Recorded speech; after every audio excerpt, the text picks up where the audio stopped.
I mean, true.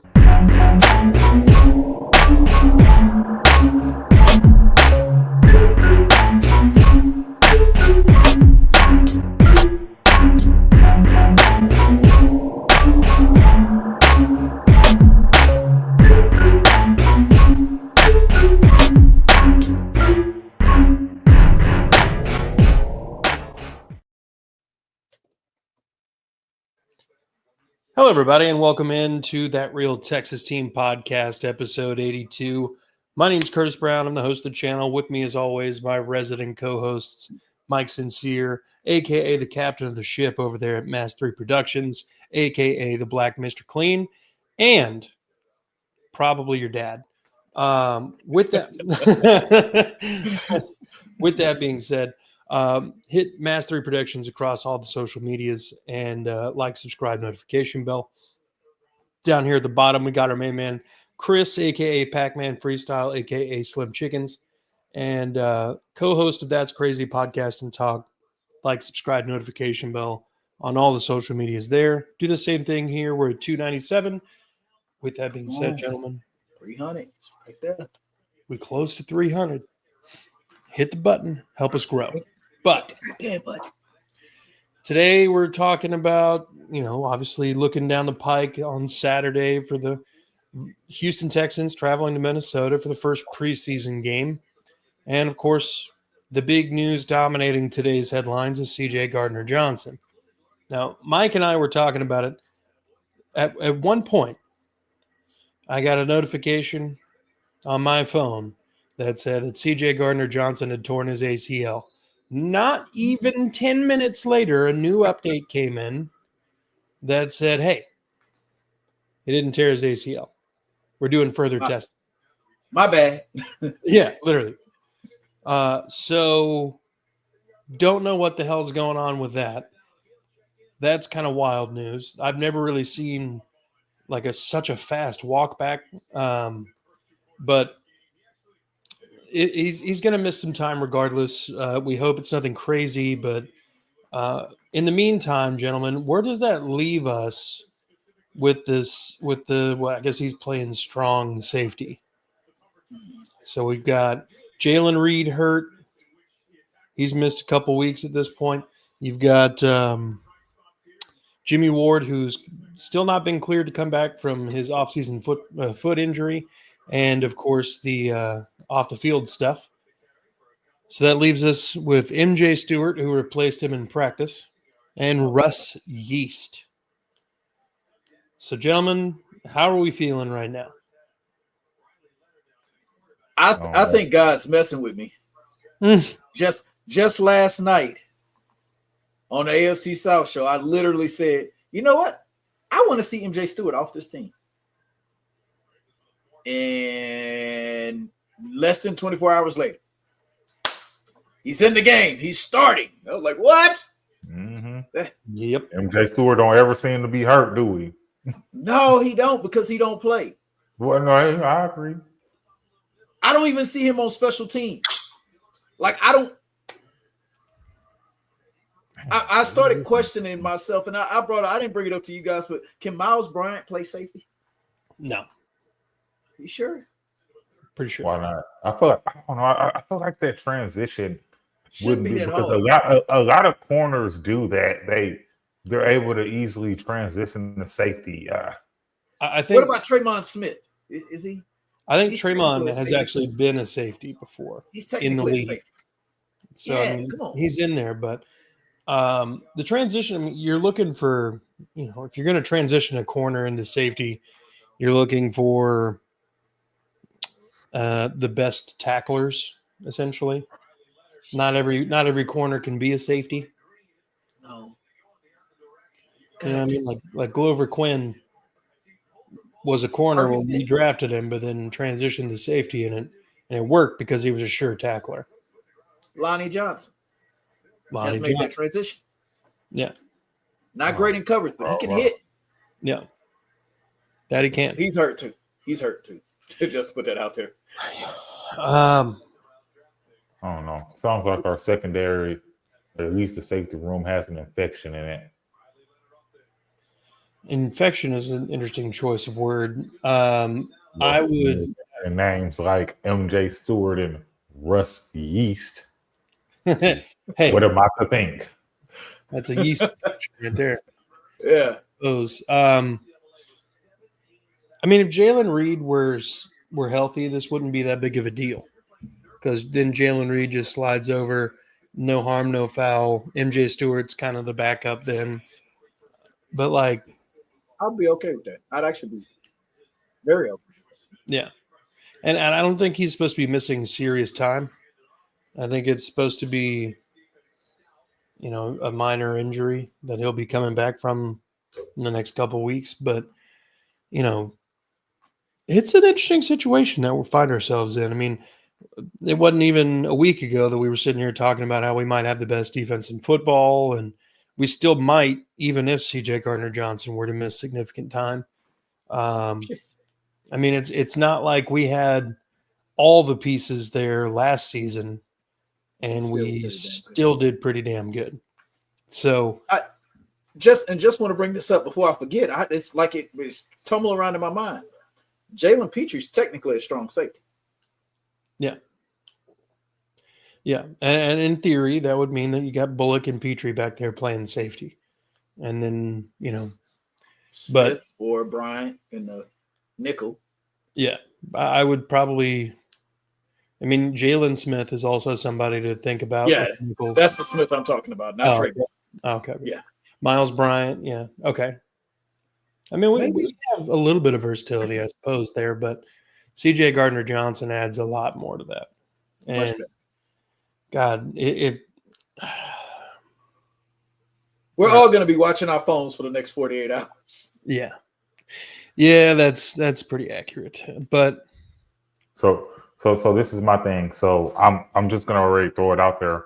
I already feel like we're not going to see him week 1 for sure. It just I don't think we'll see him week 1 because I think it was serious enough to at least have him out week 1. And okay, it's not an ACL injury. In you guys' opinion, how long do you think it would take for him to come back? We're going hypotheticals. Obviously, we don't know what the extent of the injury is. We know it's not ACL. That's great. But you guys remember a couple years ago when Titus Howard started the year on the PUP list and came back at like week 5 or 6 or whatever? Yeah. I could see that. I'm a little bit more optimistic than probably both of y'all, because at this point, if you're telling me it's not an ACL tear, but it's in the ACL area. No, he didn't. It's not an ACL tear. That means that it's more than likely there's no breaks, no structural damage. What's to keep him sit out the rest of the pre? We're still over a month away from the season open. Yeah. Yeah, but you know how them knees and legs are. Yeah, but if there's no structure, if it was more of a scare, it's not a tear. It's probably a strain or something along those lines, or a tweak. Bro, get off of it for 4 weeks, walk around with one of them things on without a boot, and just learn the defense. Yeah. Because if we're being honest, what does CJ Gardner have to prove to anybody on the Texans team? Not much. We know the man's good. Yeah. And he's under 30. Yeah. He's under 30. I keep forgetting that he's not old. It's just he feels like he's been in the league for so long. It really does, though. I feel the same way. It feels like because I remember him. He left from the Eagles, went to Detroit. What was in Detroit, a year or 2? No, he was drafted by the Saints. By the Saints, yeah, that's what I'm saying. It's been a minute. I forgot all about the Saints, but I was just talking about just him leaving the Eagles, going to Detroit, then going back to the Eagles. Yep. That was like a 3-4 year. Yeah. Yeah. Look, CJ's got really nothing to prove. I think he had like 6 or 7 interceptions last year. He was very, very productive. Who tore their ACL on your team? Nobody. No one. Apparently. Thank God. Thank God. Yeah, there have been conflicting reports. The first report came out and said that CJ Gardner Johnson tore his ACL, and then literally less than 10 minutes later, another report saying he didn't tear his ACL, so they're continuing to evaluate. Good luck figuring that one out. If you figure out something before I do, let me know. But shit, we're probably being figured out before the Texans doctors at that rate. Then, yeah, for real. But yeah, I mean, CJ Gardner Johnson at this point, he should be trying to teach Jalen Reed and all these other guys. But I mean, yeah, you're right. He's still young. He could probably bounce back from whatever he's got. He had a similar serious knee injury that happened in Detroit and got a second opinion, and turned out he wasn't that bad. Ended up missing a little bit of time and came back. Probably could be looking at a similar situation, especially if we can rule out an ACL tear immediately, an LCL tear or all the other ligaments. Else. Yeah. If all his L's are intact, we can work with it. Yeah.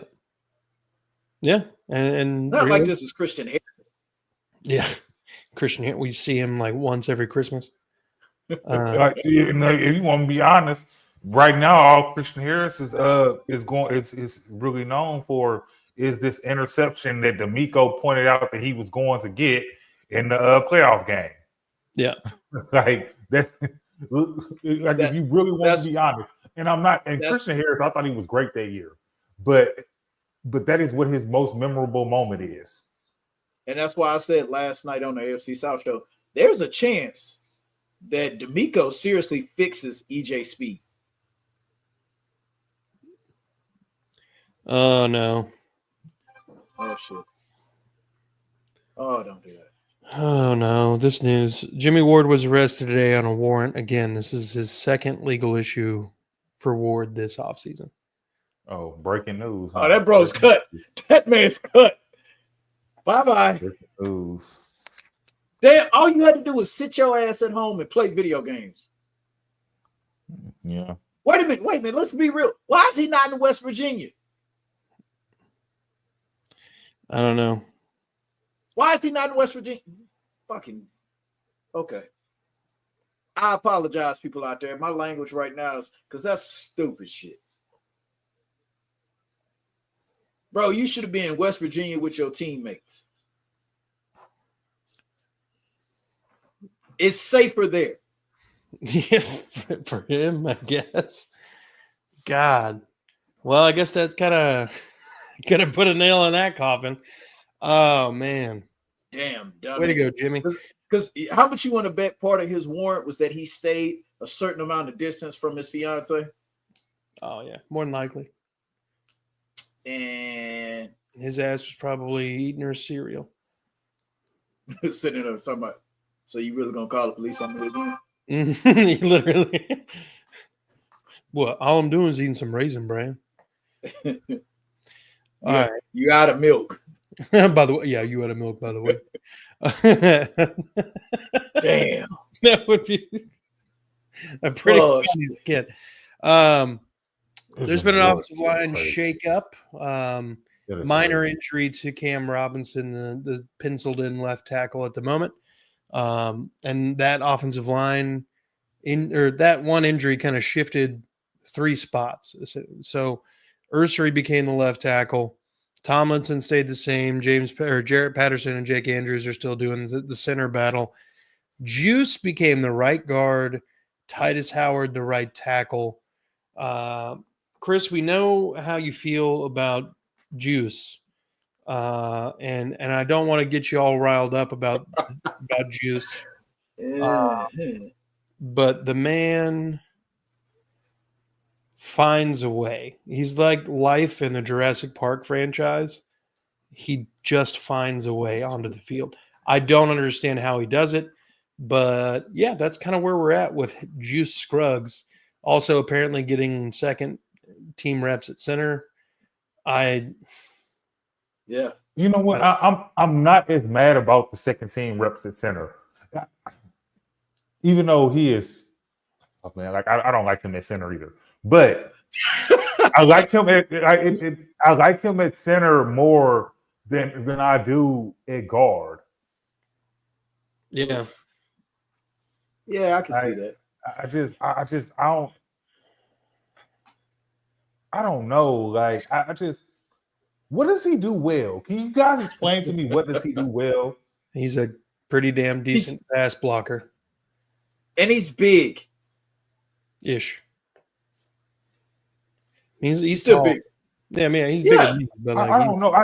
I guess maybe his communication on the line, like it's something. I just well, and that's another thing that should help him is they took that all out of the offensive line's hands. Now it's the quarterback is telling the offensive line what to do. Brandon says YouTube won't let me say the bad things about Howie Roseman that I want to. Hate. Valid, honestly. Howie Roseman's got a lot. Would have never saw that happening. He didn't get his juice in the offseason. That motherfucker is cursed. Casario should have never made a trade with that man ever again. Yeah. Titans table for 2, Colts in midseason form. How is that going right now? I'm sure that's not getting any better. It's 9. Oh no, it's done. It's out of it. Yeah, we got 10 minutes in the third. It's 9-21, and the Ravens have won like 85% of their fucking preseason games under Harbaugh. The thing is, we're talking about all this, but you know what this actually does look bad for? With all this shakeup and thing. This looks bad for Nick Casario and offensive lineman. Yeah. He brought in Ed Ingram. Ed Ingram can't beat out Juice Scruggs. Yeah. Blake Fisher can't get on the field. Even when people get hurt, Blake Fisher still can't get on the field. Well, apparently Blake Fisher does not deserve to be on the field right now because they don't even trust him enough to keep Titus at right guard right there next to him. Mind you, right next to him. Maybe be able to give him some pointers. Look, man, try this while you right there. Instead, right next to him. That's his position that Titus plays. And Nick Casario also drafted Kenyon Green. Yep. It's starting to look like and your homeboy Juice. Yep. The game is on, I think, NFL Network. Yeah, it's on NFL Network. All of them are. I think. You guys have a decent backup QB. Yeah, we do have a decent backup QB. It's a good spot to have a guy who started a fair amount of games. It sounds fucked up. He would start for the Colts right now. Oh, dude, for real though. He would. Yeah. Damn. Honestly, I bet things in Cleveland go so bad, he could probably end up starting by like week 8 or some shit. Cleveland, the Raiders, Cleveland's crazy. Well, they already got like 8 quarterbacks. Titans for 2. I would start for the Colts. Quote from Moneyball: "He has a ugly girlfriend." Yeah. But no, you saw the Cleveland Browns signed another quarterback, right? Yeah, Tyler Huntley. Yep. They have 6 of them. The reason, okay, so look, this is the reason my understanding for them signing Tyler Huntley, because everybody else is hurt and they're not playing Joe Flacco because he's 80 years old. I get that. If you're Tyler Huntley, what are you going there for? There's no chance. I don't know. They go pay him. So hey, they give me a paycheck. I ain't even a starter. I'm barely a backup. Come on, man. The man barely a backup. Like, no offense to Tyler Huntley. He's not even barely a backup. He is the 5th string quarterback. Sim Sam says, I heard AR just dislocated his finger, so he will be back, right? Yeah. I mean, it's on his throwing hand, so they're probably going to take some time with him to make sure that everything's. Wait a minute. He really dislocated his goddamn finger? Yeah, no, there's a picture floating around after he got sacked on that play. I think it was his pinky was like over here, and he's just walking off the sidelines. I swear to God, I'm gonna get a Colts jersey with Mr. Glass on the back of it for number 5. Honestly, fire. That's awesome. Riley Leonard is looking decent. Yeah, his legs at least. He got smacked. Yeah. Look, there is yeah, he'll be back, but it's not going to be today. He's going to take some time. Why? And Daniel Jones looked like shit. I saw it. He I mean, did. I'm sorry. 10 for I'm 21. sorry. When has Daniel Jones looked like a good quarterback? This is my thing. Daniel Jones It's got paid happened. because of Saquon Barkley.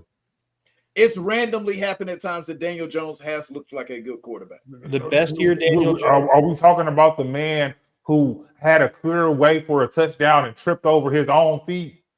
Yeah.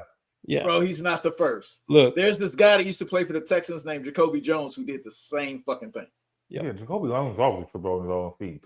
He was so damn fast. There is. So is Daniel Jones.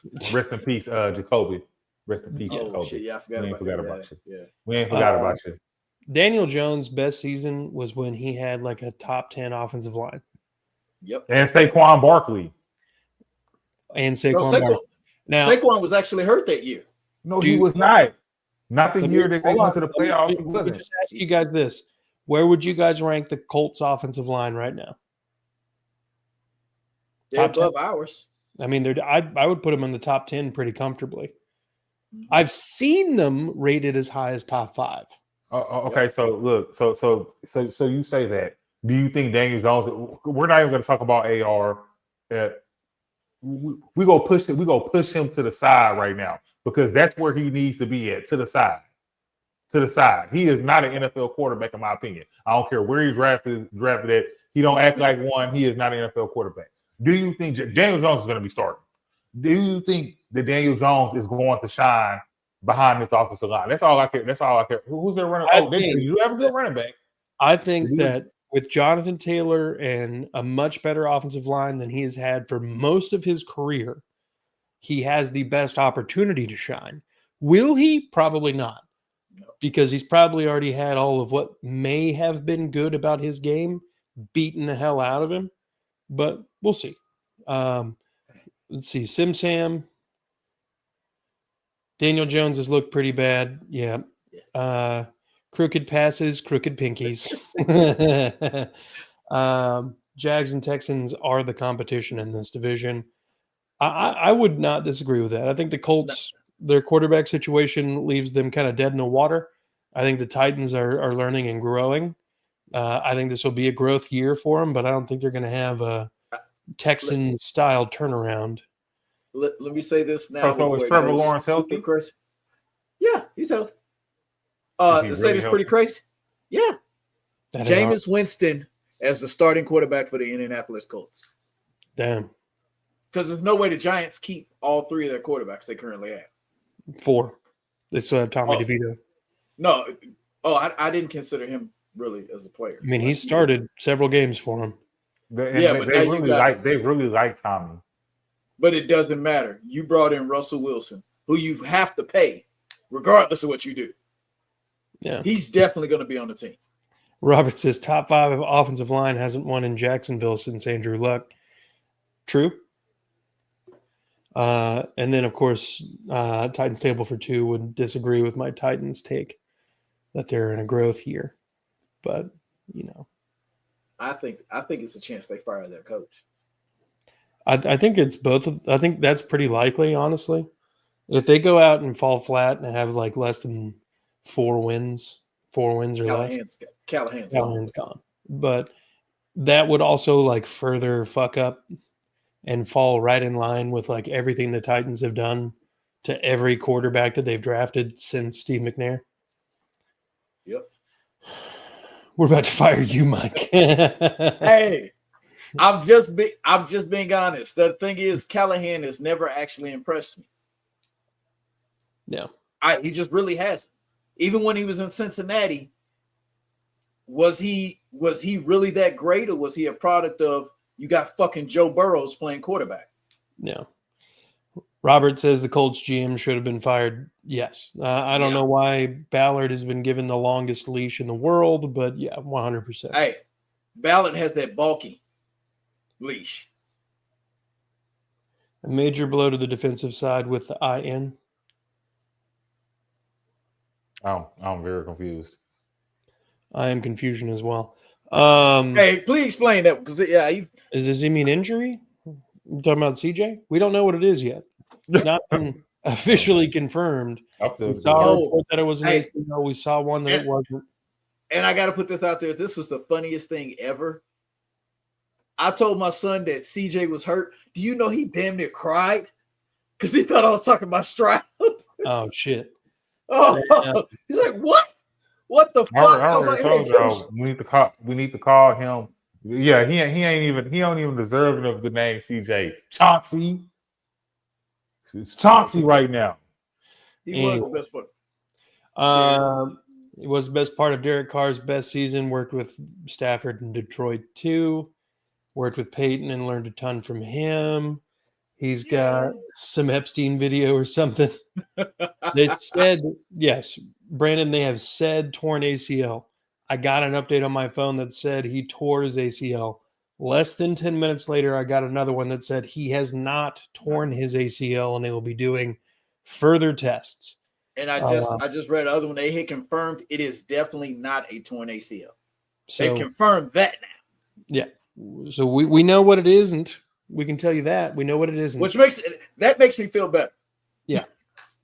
So, feel free to, cross-reference and Google on your own, make your own opinions, whatever. But shit, it's good news.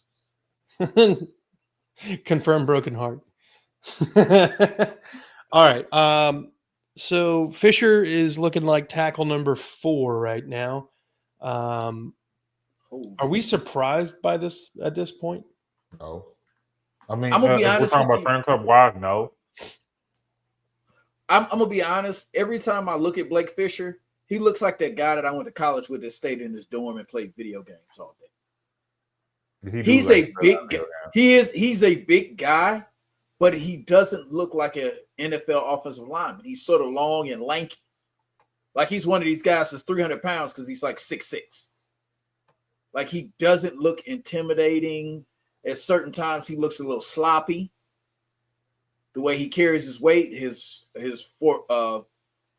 technique on the field. These are all reasons to why I could see him not getting on the fucking field. Yeah. Not a surprise. No, I'm not surprised by it either. I am a little surprised by the quick development of Ursery and the glowing reviews I've heard from him at camp. They're saying he's got room to grow and everything, but also that he's, taking those steps day by day, and that's huge. Marcus, it's not a torn ACL. Robert says, no, it's just a torn MCL. Paul Stewart says, what is your take on the injury to CJ? Will we be dependent on Bryant? We were talking about this actually off camera. Essentially, I think we'd be either putting Bullock or Petrie back there before we would fully rely on Bryant. I think MJ Stewart would probably be on the field before Miles Bryant would be put out there as a safety specifically. Miles Bryant could be the slot that allows Jalen Petrie to go back to safety. And that could work, but we also have Jalen Smith who could do the same role. It doesn't necessarily have to be Miles Bryant. We have some options. There's a couple guys in free agency, but I think we need to figure out exactly what the issue is with CJ Gardner Johnson before we go there. And the thing is, like you said, Paul, I'm in that same situation. I actually want Miles Bryant on this team. Yeah, I do. I actually do want him on this team. When we needed him to play last year against the Chiefs, he played pretty damn good. He does his job, and he does have experience playing outside corner too. So, yeah. Why not have a guy that can do a little bit of everything on the field? Well, I feel like Dare's still around. Right. Yep. Howie Roseman is the kind of guy who would trade you a Ferrari for a bottle of water, and as soon as you start the Ferrari, it explodes and you die. Fuck. I don't think you like Howie Roseman. Clearly. What's wrong with video games? Nothing. Just because you can't play Madden? No. Hey. Marcus says we should sign Justin Simmons, I assume is who you're referencing. If it turns out to be some sort of long-term injury for CJ Gardner Johnson, I wouldn't be opposed. I definitely. I'm not comfortable with MJ Stewart being our starting safety. No. But at all. But even if he was, okay, Jimmy Ward missed a pretty good chunk of the season last year. We had backup safeties come in. Eric Murray played the best year of his career. It got him a payday in Jacksonville, and he's in the starting rotation over there. There is, and by the way, Jacksonville is kind of employing the 3 safety rule, the defense that we've been doing. So that should be kind of interesting to see how they adapted it. Oh yeah, we go tear them up. Says, I mess with y'all. Dope show. I can't with Aaron Wilson right now. Yeah, dude. Texans media right now is trying to do everything they can to get the inside scoop on CJ Gardner Johnson, and it is. It's confusing. Slow down. They need to pause. I don't think Jimmy Ward will be with the team with his court case next week and still injured. And he just was arrested again. Jail. Like now he injured in jail. Bro, he's out here by me. He's in Montgomery County jail. Oh, that man. Is that? Yeah, see. Yeah, I know. I already know that is not. Nah, bro. It's nowhere near West Virginia. So, regardless, there's a better than good chance he's gone, and you know that is what it is. I've been there. Golly. Yeah. Hey, Montgomery County has gotten a lot of us. Man, who you telling? I don't even stay anywhere near there, and they ain't got me. Avoid it. So we got what was the Ed Ingram, Blake Fisher, and Juice Scruggs, who have been underwhelming throughout camp. How huge is this game and the rest of the preseason really for those 3 guys specifically? I feel like there's a lot of expectations for Juice Scruggs and Blake Fisher coming into this year. And Ed Ingram really needed a change of scenery to like get the bad taste out of everyone's mouth about his play in Minnesota. So but he might just be that bad. He really might be bad. That bad. So okay, so my thing is, I hate to say it, Juice is gonna have a spot on this team for sure. I don't know how, but he is. He is going to have a spot, especially. And I think the thing about Juice is why they especially hold on to him. He can do center and guard. Yeah. And name our guards that beat him out. Exactly. We're not. That's why he's on the team. That whole reason right there. But and that's the thing about it. We cannot get any good like that. And like that's the whole reason you want Titus Howard playing guard. I got pissed off about it, but the more and more I started thinking about it, there were not a shit ton of guards for us to go sign. Guards got overpaid this offseason because there wasn't that many of them. Yeah. If Titus Howard would have been a free agent this year, somebody would have paid him. Stupid money. To play guard. Here's Brandon again. We traded down with Howie and got Kenyon. Last year we traded with Howie and then traded again and got to get our original pick back. Now we get CD just to have his knee explode on our cap space. Well, I don't know if you're aware of this, but if a player goes on IR, that player is no longer getting the full Monty of their contract. It's basically turned down to like 25% of the value. And that's what they get for being on IR. That's why Tom Brady, when he started getting into the later years with the Patriots, actually, when he would sign extensions, he would do it to where he would really have like a cap space like that he's eating up of like $15 million. But if he got hurt and was put on IR, he would get $50 million. So I guess that's why they gave that boy the juice, but not the point. With that being said, though, this preseason is huge for our offensive line in general. And I think, this is kind of the make or break time for Blake Fisher. Specifically, I think it's it's coming up if it's not ready for Blake Fisher, but it's definitely here. The time is now for Juice Scruggs to take steps forward. Kind of like a Shadur Sanders comparison.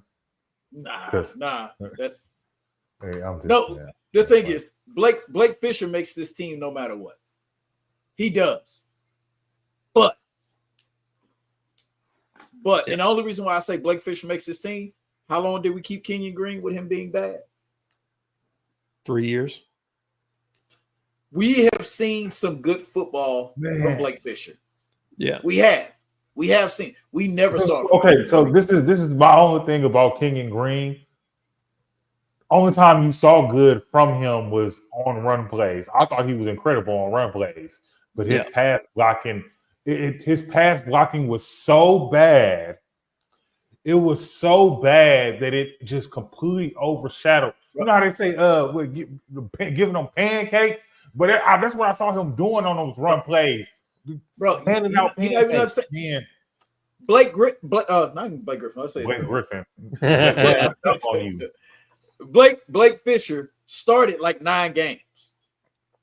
There was some good football there that he did play. That's the whole reason why we walking into this year with him being the starting right tackle.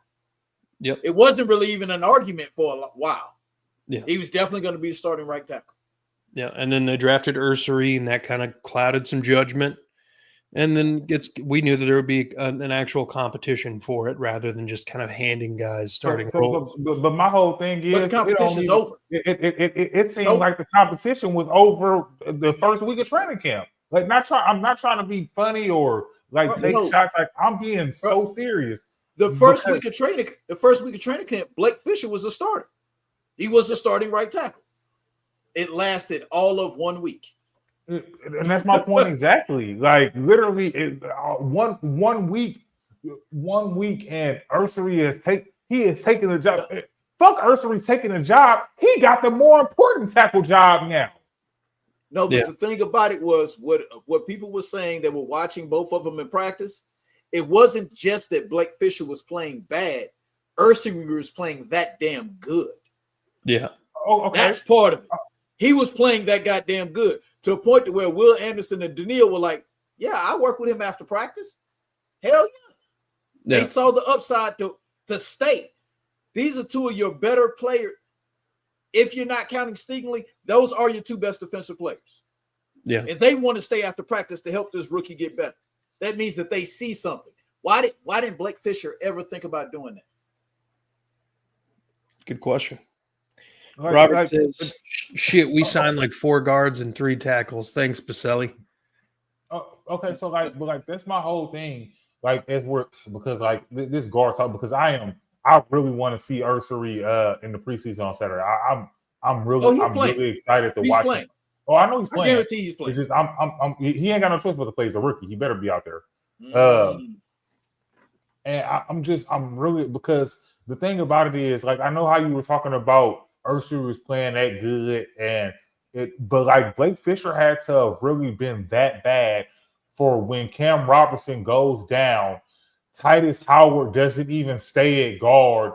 You move him to right tackle and bring Juice in. As much as I hate to say it, I think Blake Fisher has been playing bad, but you got to remember who our head coach is. D'Amico Ryans will tell you in any minute the best players will play. Yeah, no, and I agree. And the best players will play. And if Ursary has been, they have said over and over, Ursary has been the best tackle, including Cam Robinson. Ursary has been the best tackle on the Texas team this offseason. Yeah. Like that's like my point exactly. But the point I'm trying to get at is we're talking about just in general. You had so Cam Robinson's hurt. You move Ursary to left tackle, and instead of leaving Titus at right guard and bringing in Blake Fisher, you think so low of Blake Fisher that you gotta move Titus back to right tackle. That's what I'm trying to get at. Like, we're not even we're just gonna not even talk about Ursary. We're gonna take him out of the conversation because he's clearly the best tackle. What that actually means is Juice Scruggs is a better right guard than Blake Fisher is a right tackle. Yeah, and that's a problem for me. That's a problem for me. Well, actually, no. With all of that being said, they haven't said anything bad about what Juice Scruggs has been doing in practice. They have about Blake Fisher. They said Blake Fisher has turned into the new Laramie Tunsil. Offsides, false starts, all types of shit from him on a regular basis. Yeah, they probably hung out together. They played the same position, kind of. Yeah, I mean, there were when Temple got hurt last year, I mean, he came in for him. Let me get to this. Yeah, I did. When Tunsil left the game, he came in for like a couple of plays. Yeah. Paul Stewart says 2 terrible offensive lineman draft picks still on the roster by Caserio, Fisher, and Scruggs. Fisher, I mean, you're going to expect that he'll make it another year. Scruggs is here because there's really not been any improvements to the room as a whole. I think it's too early to call Fisher a terrible pick. I mean, we're talking about training camp, and this actually kind of bleeds into another talking point of mine. How much of this struggle for the offensive line is the fact that they're playing a top 5 defensive line in practice every goddamn day? I'm talking like not just Daniil Hunter, not just Will Anderson, Derek Barnett, Darrell Taylor. You've got Danico Autry. You got Sheldon Rankins, fucking Oli Fotakasi. You've got huge, well-rounded, talented individuals all across this defensive line. Of course, these motherfuckers are going to struggle. Most of them, with the exception of Cam, Titus, and Laken Tomlinson, most of them are in their 3rd year or younger. And from what I'm saying, Solomon Byrd is apparently setting the world on fire as well. Yeah, I've seen that as well. People, they've even given him a nickname on SNL, the Birdman. So, yeah. I like it. I know, right? It's kind of chill. Yeah, Rich Boy. Yeah, this CJ development is wild. I've never seen the news kind of handle anything like this. But, I mean, like, it bleeding into my next point, the offense isn't clicking so far through camp. The preseason games are going to be huge for kind of getting any sort of momentum going for the offensive scheme going into week 1. Obviously, these games are going to be kind of dumbed down, watered down schematically. So it's not going to be a huge indicator of success, but you just want to have, you want to build days, string days together of good effort and good execution. Well, I think it's going to be a lot of beat the man in front of you. Yeah. That's for our offensive line, beat the man in front of you. For our receivers, can you get open with a cornerback on you? That's it. Yeah. Running backs, they're going to make a hole. It's only going to be there for a short amount of time. Can you hit it before it closes? Yep. We're finna be AYA Pee Wee football. Hit the hole. Yeah. The playbook's we're not finna see no reverse flea flickers. Well, I bet not see a goddamn end around or a jet sweep with anybody. Well, I have heard that every single play, somebody goes in motion. Fine.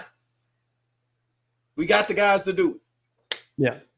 So I wouldn't rule out. Oh my God! When you say in around a reverse, a sweep, yeah, I don't want to see none of that shit either.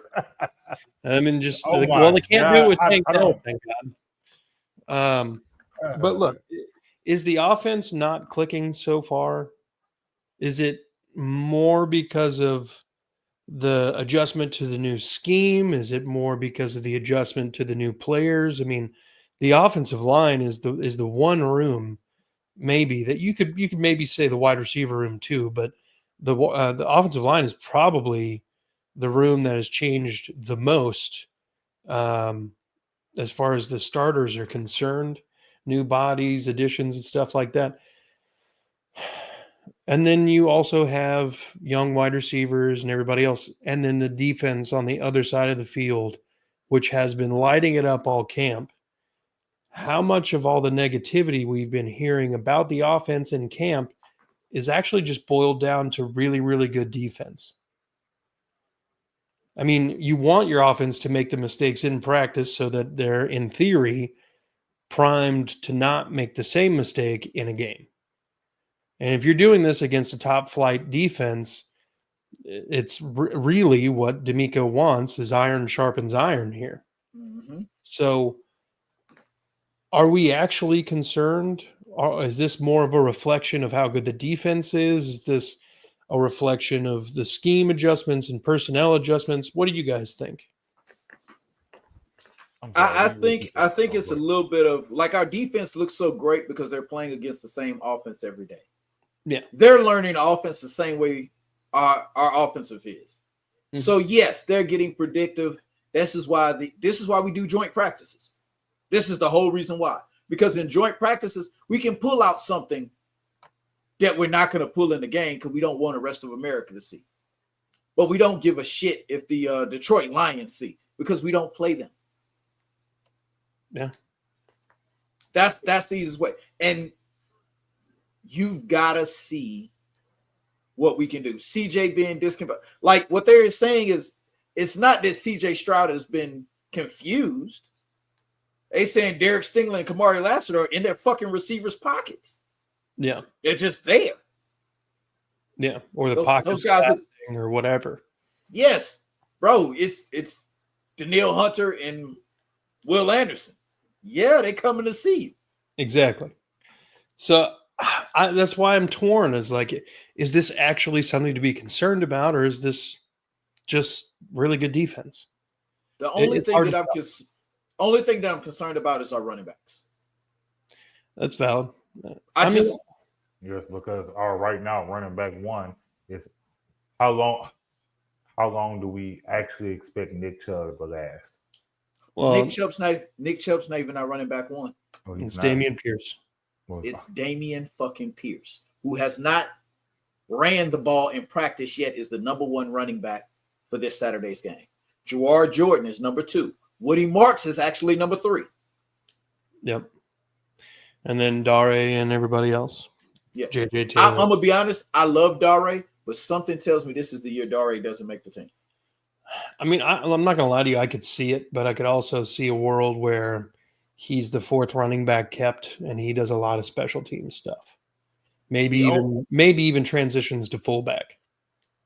No, he's not big enough. Yeah, he's not small though. No, Dare's small. Dare is a small guy. Let me get some Google. He's a little bit of scat back in him. Well, the thing is, something tells me that the Texans have a lot more faith in Dameon Pierce than we think they do. He's 5'10", 205. So he's 5'10", like 195. Yeah, he ain't big enough. What is who have we had at British Brooks? Yeah, British Brooks damn near 240. And about 6'3", I thought. And we also have Jacob Johnson on the roster. It says that British Brooks is 5'11", 225. Holy shit, that's it? God damn, 5'11" looks huge. Yeah. But either way. Yeah, I mean, you're probably right. This is probably the one time where it's the most likely that Dare doesn't make the roster. Ronnie, what up, Ronnie? Holy shit, DP takeover. That's right. I've actually I was really hyped when Dameon Pierce was a rookie and got a fucking jersey. I exchanged my Deshaun Watson for a Dameon Pierce. I missed the exchange date. I was so pissed off. I got three fucking Deshaun Watson jerseys in my closet that I can't do shit with, other than maybe wipe my ass. Paul says Bobby will not be missed at all. Stroud is has a strategist as the offensive coordinator that can make in-game adjustments. Thank the Lord. Thank Jesus for that. That is the New England background part that I'm okay with. Yeah. They do make that's not working? Oh, let's fix that. Yeah. At least they can be fixed at halftime.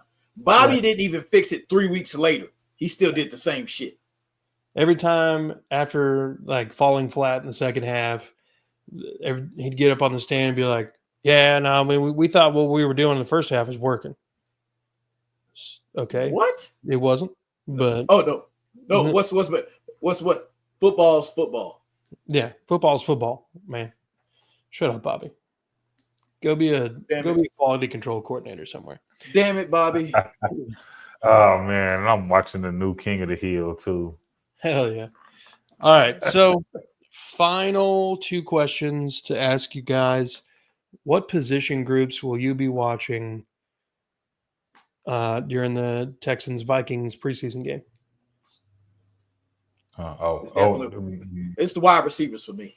Bobby be like, it's gonna be O line for me. I'm with you on the right wide receivers. That's a second, but by far for me, it's the offensive line. The wide receivers. I think they'll be fine. We got 100 of them. They'll be fine. But I want to know who's it going to be. Everybody. I don't know who knows. But I would assume both rookies. That's double J's. Double J's. Nico, Christian, and the 2 rookies are the only 4 guaranteed to be on the team. Yeah. So you're going to see Hutch. You're going to see, and the wide receivers is going to be a really interesting one in my opinion. I'm still more leaning towards. I am confident that the O line is what I'm really concerned about. But the wide receiver is going to be an interesting thing because you got Hutch, who, in my opinion, if they didn't add so many damn wide receivers, I have no problem with him staying on the team. Mechie, I've been done with Mechie. I've been holding a feel sorry thing for Mechie more than anything, and I know he's can be a better receiver than he's been, and I don't know I don't know if it's mental. I don't know if it's physical because my body has never had to go through something like that. So I can't say, and on top of, I'm not the athlete that he is, even after his body went through that. Never have been, never will be. But at the same time, it's the NFL. Yeah. Hutch has been looking good. Yeah, I heard he looked really good at camp today, or at the joint practice today. Yeah. Rich Boy looking good. Yeah. Rich Boy J says, Bobby be like, they weren't giving us the look we were expecting. Like, bruh. Ronnie says, I do have a feeling, I'm not entirely sure why, but I feel that we're going to be a second half team the first part of the season. Yeah. Last year we were a first half team, and then went from being a first half team to a no half team. And with a healthy Nick Chubb and a healthy Joe Mixon, we are definitely going to be a running team. Okay, yeah, both of those guys are healthy. So think about it like this: as we talk about the line, and like I said, I despise having to have Juice Scruggs on the field, but if we have to have him on the field, maybe this new offensive scheme that we have, it'll be more of a work. Like you said, we're getting a lot of false starts and stuff out of Blake Fisher. A lot of Laramie Tunsil stuff. He also might be doing a lot of not working together with his team, because I just felt like watching them, they were all over the place. You had Shaquille O'Griffin. I don't know what he was doing. I don't, and on top of, he's like 6'1". Shaq Mason, yeah, he was short as hell. Short at 6'1". Yeah, he was short and I can't. I don't even feel right saying that out loud. He's like, I'm easily tall. What I got to do, gang? I'd have to gain 100 pounds, but still, same time, that's just my point. I don't know what he was doing. Obviously, we don't know what Kenyon Green was doing, because he was getting everybody. Murdered. All of those guys associated with the offensive line, the coaching and the offensive coordinator, had to be fired. Yeah, because they couldn't even. When they put Strausser up there and they interviewed him and asked him what went wrong with the offensive line, he could not explain it. Like, I was at some point expecting him to say, you know what? Shaq Griffin and Kenyon Green fucking suck. If he'd have said that, I'd been like, you know what? Keep his job. He's being honest. Yeah. At least he's being honest. Yeah. But I don't know. You know, we got cancel culture here. He wouldn't have kept his job if he said that. Shit. For me, though, Position groups to watch. I mean, you said the wide receivers, Mike. I'm going to say offensive line. Chris, what did you say? The same thing you just said. Okay, Ben. O-line. Y'all both on the All O-line. right. One player we are looking forward to seeing in Saturday's preseason game. Damn, I gotta give you one. Huh? Oh, I already Hit it, Chris. so mine's gonna still be from the same position group that I'm going with, and that's Ariante Ursay. That is what I know. I'm thinking about goddamn Jim Irsay. Thinking about Jim Irsay right now. Whatever. Don't know why. Just call him Tate. Okay, Mike. We're gonna work that out, but you know, we have our reason. The man's playing left tackle. Come on now, like we're not gonna do that. That's my whole reason. The man's playing left tackle. Yeah. We're gonna watch him. We're gonna be watching. Mike, if I had to go one, I really want my boy Hutch to make this team, but I'm excited to watch British Brooks. I like watching him play football. Mm-hmm. I know you talked about him all last season. I don't think we saw him on the field except for special teams.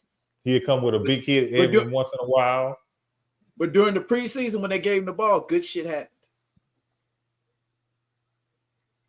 But it either would be him or Hutch. It'd be him or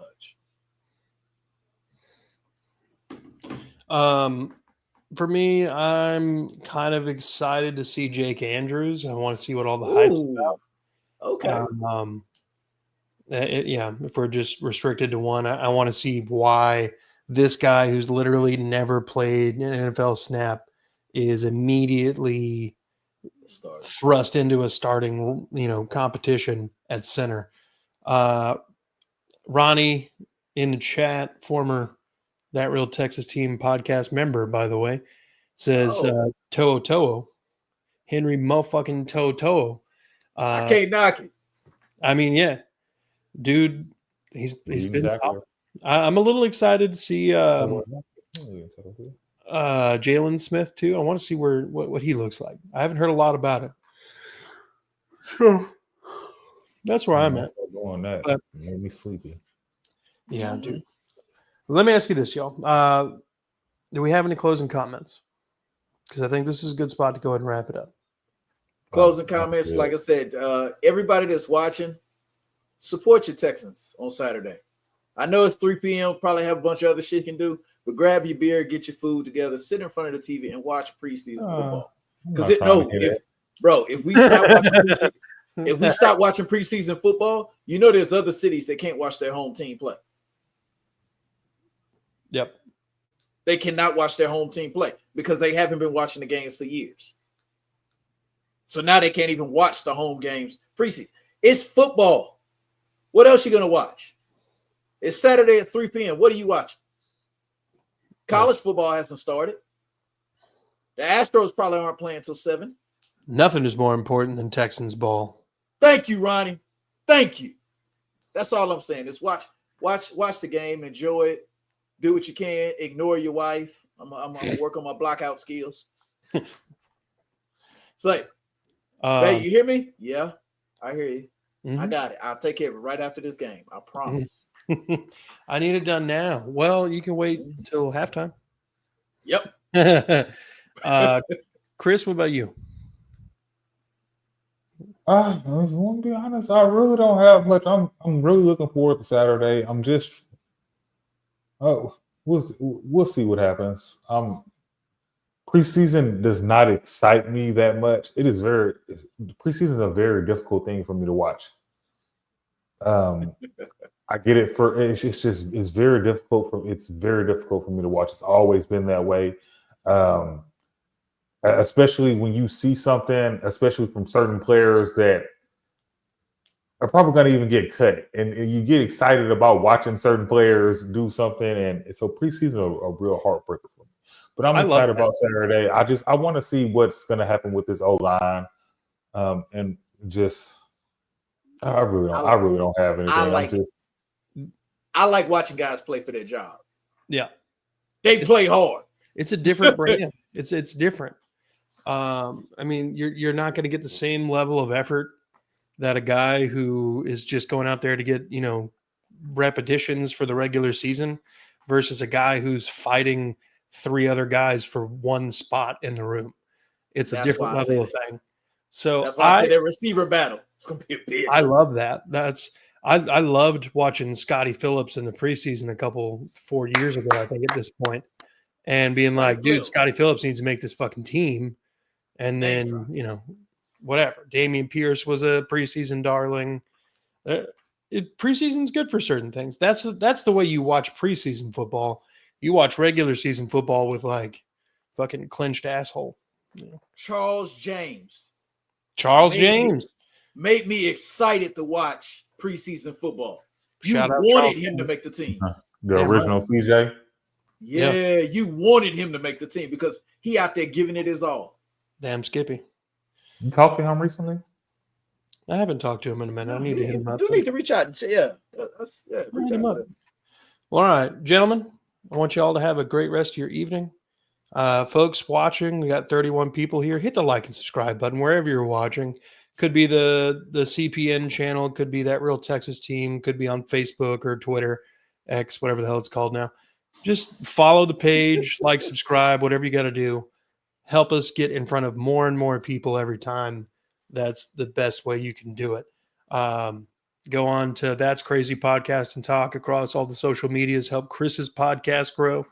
Do the same thing for @Mass3 Productions across all the social medias to help Mike's channels grow. And yeah, do the same thing here. So without any further ado, thank you all. Be good people. Hope you're watching the game on Saturday. Go Texans. Fuck the Cowboys. Fuck the Cowboys.